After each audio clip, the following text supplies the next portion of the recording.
I'm Eric Stakelbeck, and President Ronald Reagan had a rule when it came to dealing with the Soviet Union. Trust, but verify. He knew the atheistic Soviet regime was not very good about keeping its word, so he and his team followed up continuously to make sure the Soviets were honoring what they had agreed to. Trust, but verify. When it comes to the Iranian regime today, the challenge is even greater. How can you have any sort of credible deal with a radical Islamic death cult whose religion permits them to deceive non-Muslim infidels? The answer is you can't. With Iran, the approach must be don't trust, but verify. Thankfully, President Trump realizes this. He knows there's a very good chance Iran's regime will break the two-week ceasefire that went into effect on Tuesday, and he's already warning the Ayatollahs. The president posted last night that all U.S. ships, aircraft, and military personnel with additional ammunition, weaponry, and anything else that is appropriate and necessary for the lethal prosecution and destruction of an already substantially degraded enemy will remain in place in and around Iran until such time as the real agreement reached is fully complied with. He threatened further military action if Iran does not comply and reiterated two red lines for the regime. It must renounce its pursuit of nuclear weapons, and it must keep the Strait of Hormuz open. In addition, the president fully expects Iran to give up any enriched uranium that it currently possesses, end its ballistic missile program, and halt its support of terror groups like Hezbollah, a tall order for the mad mullahs, and it's unclear whether they will agree. The next 2 weeks will tell the tale. In the meantime, as of now, the ceasefire does not extend to Lebanon, where Iran's Hezbollah minions just suffered a massive blow. On Wednesday, Israel struck 100 high-value Hezbollah targets across Lebanon in the span of just 10 minutes. Up to 300 Hezbollah operatives are said to have been killed, including several top commanders. Hezbollah had reportedly been planning a violent coup to seize Lebanon's government when Israel acted. Now, Israel began direct negotiations with Lebanon today, so we could soon see the ceasefire reach there as well. But folks, make no mistake about it, Hezbollah and their Iranian masters are a shell of what they were when the United States and Israel launched their historic joint operation on February 28th. That's a very good thing for the people of Iran and Lebanon, not to mention Israel, America, the broader Middle East, and the entire free world. So will the ceasefire hold? Joining us to break it down is Aaron Cohen, an Israeli special operations veteran and one of the world's leading experts on counterterrorism, intelligence, and urban warfare. He's also founder of the Gideon Threat Detection for Law Enforcement and host of the Aaron Cohen Show. Aaron, always great to see you, my friend. It seems that Israel uncovered this plot by Hezbollah to essentially overthrow the Lebanese government. Aaron, what more do we know about this? And Lebanon apparently averted a major disaster here thanks to the Israeli Air Force. That's right, Eric. Always good to be on with you. So what Israel uncovered here wasn't routine military activity. This was a very structured takeover attempt. Hezbollah spent decades building a parallel state inside of Lebanon. Its own military, its own intelligence apparatus. I don't think people understand exactly what's involved. Its own command structure that operates independently of the Lebanese government. And so what Israeli intelligence likely picked up, and that would be the Amman, the Agaf Modi'in, the intelligence branch of the IDF, as well as Unit 504, which is Israel's human intelligence gathering unit. What they likely picked up was a transition point, Eric, is what we refer to it as, Nekudat Transitit, and where that shadow system stops operating behind the scenes and starts formalizing control is sort of how we explain it. And that's the moment a country doesn't just have a terrorist problem. It becomes controlled by one. And in this case, that means that Lebanon effectively was becoming an Iranian-controlled state on Israel's northern border. So very significant what just happened. Yeah, how close did they come, Aaron, to actually seizing Lebanon's government, Hezbollah? And what does this say about Hezbollah's long-term strategy for Lebanon? Eric, it's a very smart question. They were very, very close. And that's the Wow. uncomfortable reality of the neighborhood. And Hezbollah already dominates southern Lebanon militarily, even though Israel significantly weakened them.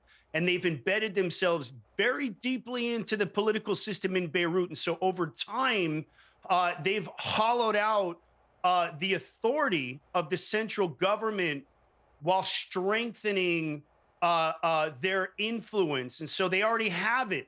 And so what Israel likely saw was the final phase. Israel's intelligence saw the final phase of that consolidation, I guess is the best term, where Hezbollah moves from de facto power to formal, irreversible control of the state apparatus. And that's very, very dangerous for Israel. It's very dangerous for the region. Yeah, Aaron, great breakdown. And reportedly, look, Hezbollah has lost some 1,400 fighters over the past 2 years or so. How heavy have the blows been dealt to Hezbollah? They seem to be a shell of their former self at this point. Yeah, so the number is extremely significant, Eric, in my opinion, operational. I'll tell you why. You're not just talking about rank and file fighters here or terror fighters. You're talking about very experienced terrorist operators. That would be the unit leaders, the mid-level commanders who hold the organization together. You know, that's the real meat and potatoes inside there. So when you lose that layer, what's going to happen is you're going to lose coordination. You're going to lose the tactical decision making, as well as the institutional memory, I guess is the best way to describe it. And so these are not very easily replaceable pieces here. And so while Hezbollah can recruit new fighters, which they're probably already doing, rebuilding that level, excuse me, of capability, Eric, that takes years, especially under sustained pressure from Israeli ongoing operations, which is what you're seeing here right now. Yeah, and the Israeli operations, by the way, Aaron, and you know this so well, Israeli intelligence here, incredible job. Some are saying the strikes yesterday on Hezbollah were the most significant since the Beeper operation back in September 2024. Hezbollah now apparently begging for a ceasefire. Surely Iran would like to see that. What's the status there? I know Israel and Lebanon having direct negotiations now. Could we see that ceasefire extend to Lebanon very soon? I think we could. I mean, there's clear signal that Hezbollah is under stress. Iran doesn't push. Look, Iran doesn't push for pauses when the proxy is winning. Eric, they do it when they need to preserve what's remaining, what's left. And so to me, it suggests that Hezbollah is taking losses that are affecting their operational capacity.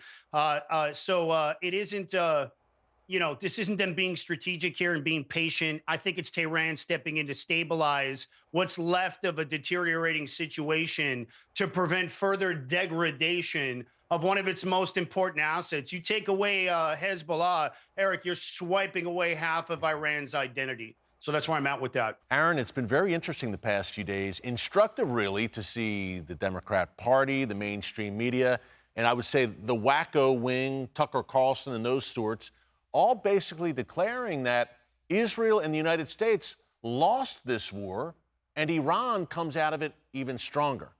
What's your take on that, Aaron? Because just surveying the scene, it seems to me that the Iranian regime suffered heavy, heavy losses that will take many years to recover from. Eric, I want to be clear about this. It's why I don't listen to the grifters. There's a lot of foreign influence right now, I believe, that's connected to a lot of these podcasters.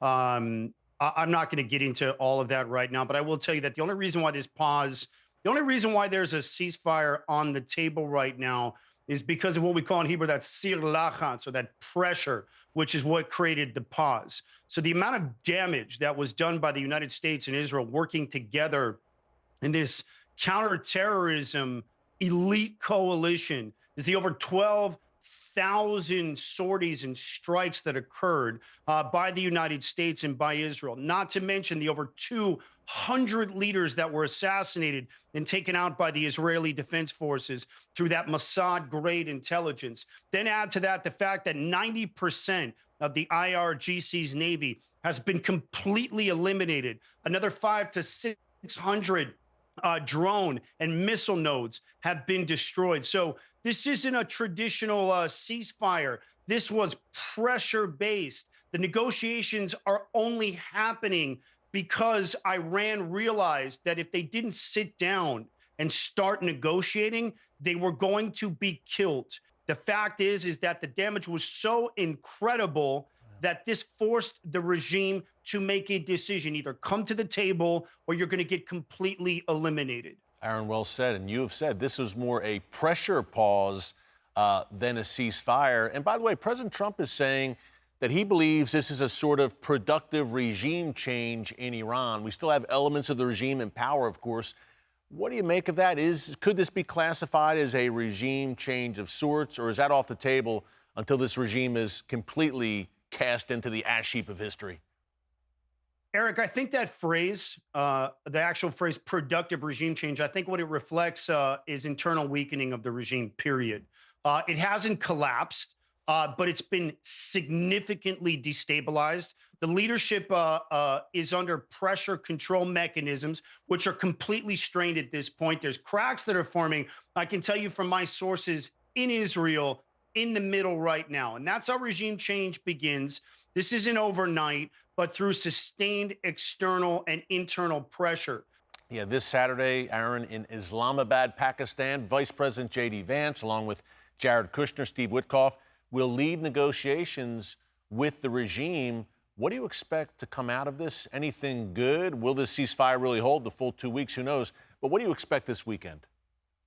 I think, Eric, in the short term that it might hold, but I think structurally, I'm not sure if it will. And I hate to use the term realistic. It's very Israeli, but I think it speaks to directly what we're seeing here. Iran's strategic objectives, Eric, hasn't changed, and neither has their ideology. And without that fundamental change, any pause, in my opinion, is temporary. But Eric, it's cool. The moment Iran does not want to play ball, operations will resume, which means hammering the IRGC's remaining nodes. And don't forget, the world has not seen the level of damage that Israel has done because Iran has kept the internet shut off. But I can assure you it is monstrous, and Iran is feeling it right now. So the next question is how you would prevent that rebuild. Yeah, which would be their nuclear program in particular, of course. Aaron, how do you prevent that? Look, the twin threat, right? Ballistic missiles, nuclear weapons. How do you prevent that going forward? You know, I said at the top of the show, Ronald Reagan used to say about the Soviets, trust but verify. With Iran's Ayatollahs, it's don't trust but verify. How do we prevent them from rebuilding? Constant pressure, Eric. Sanctions enforcement, more deep Israeli-driven intelligence monitoring, active disruption of the supply chains. The moment they start to stand that up, boom, we're back in there, we hit it again. And you have to close every pathway, Eric, they use to rebuild. If you give them space, they will use it. This is a deranged, lunatic ideology. You've just got to keep those pathways completely shut off and hit them the moment those intel packets come in. Yeah, one of the big accomplishments of this operation, Aaron, has been the elimination of Supreme Leader Ayatollah Khamenei. Now his son, Mojtaba, has been named his successor, but we haven't seen him very much over the past 5 weeks. There's been reports he's been gravely injured, perhaps even dead. What's his status? Do we know anything further? And who exactly is calling the shots in Iran right now? Eric, it's a good question right now. We don't know whether he is or not out of the picture. Likely what we're looking at internally is probably going to be competition within the regime, particularly amongst the remanded IMS or IRGC leadership. Obviously, I think there's a ton of instability that's happening inside right now. I think there's a ton of uncertainty. And so really just depending on who decides to step up, is yet to be determined. You know, as that grass grows, we keep chopping it down. And so I can't really tell you, but I think that there's people inside of Israel and the U.S. command that are keeping an eye on that very closely. Yeah, Aaron, about 45 seconds left, and we'll bring you right back after the break. You would think that there's got to be disarray, right, within the regime right now, maybe some infighting, some uncertainty. Do you sense that that may be the case in Iran right now? I do. In fact, I think the Iranian people have wanted change for a long time. If that's what you're drilling at, I think that there's movement in that direction right now. I think that all of this instability right now that Trump's created has caused that pressure to start exposing the weaknesses within the system. I think that we could see this thing continuously keep opening up, Eric. I'm optimistic. And remember, once Israel and the U.S. turn the lights off, if they decide to go after any of that power, that's going to create an incredible amount of chaos. And there's 90 million people ready to stand up once that chaos starts. So, at the end of the day, Eric, we've set them back 10 years. We've already won. Is the Strait of Hormuz, President Trump is demanding that the Iranian regime keep that vital waterway open. What if they don't? I guess that's the big question. How does that impact things? How crucial is the Strait of Hormuz to the overall picture here?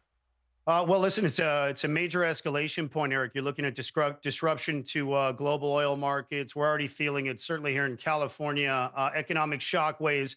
My contention is that if the IRGC does not open up that strait within the next week to 2 weeks, by the end of this deal, you're likely going to see military responses to reopen the strait.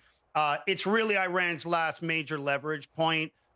Trump, his team, Israel, they will not have it. So if they hold on to that little last point, that strait will immediately see operations, in my opinion. Yeah, that's a red line. And also a red line for both Israel and the United States, Aaron, is Iran's enriched uranium. Now, President Trump wants Iran any existing uranium, and I suppose a lot of it's buried under the rubble of those destroyed Iranian nuclear sites, but he wants any existing uranium on Iranian soil ferreted out of the country.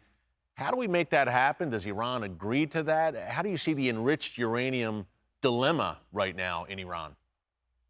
Eric, it's complex. It's a multi-phase operation, but it's always doable.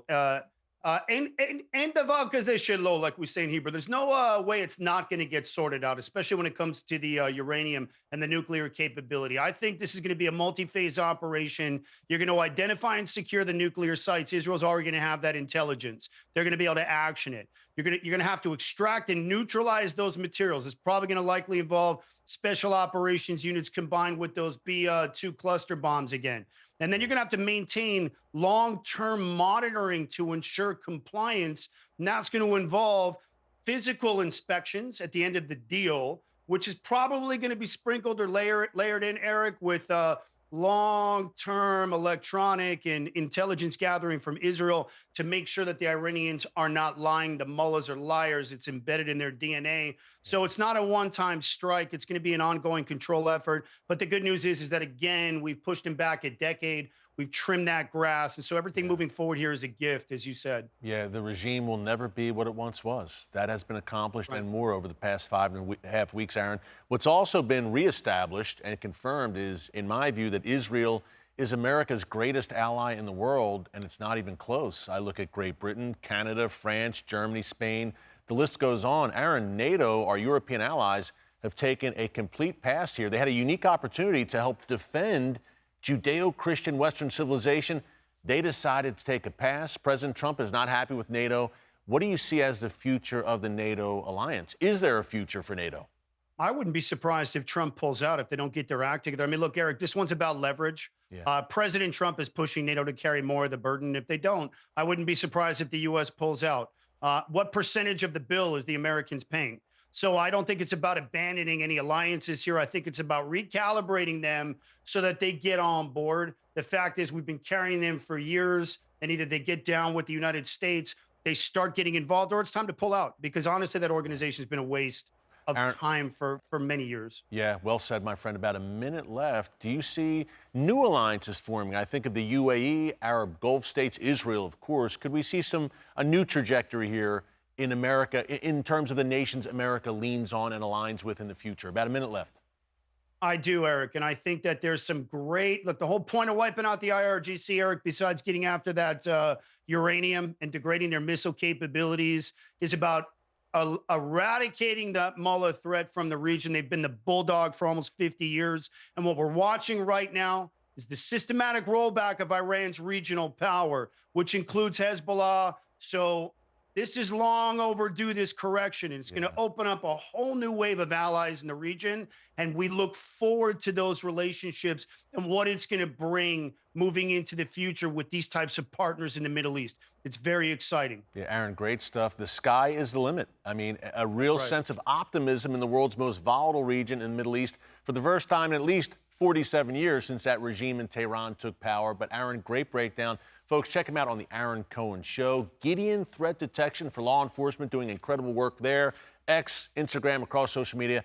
Aaron, great job as always, my friend. God bless. Keep up the great work. We will see you again soon. Hey, everyone. Thanks for checking out the Watchman Newscast. Make sure you hit the subscribe button so you never miss an upload. And tap the bell icon so you're notified every time a new video is posted. And don't forget to share your thoughts, insights, and comments below. Thanks for watching. We'll see you back here tomorrow.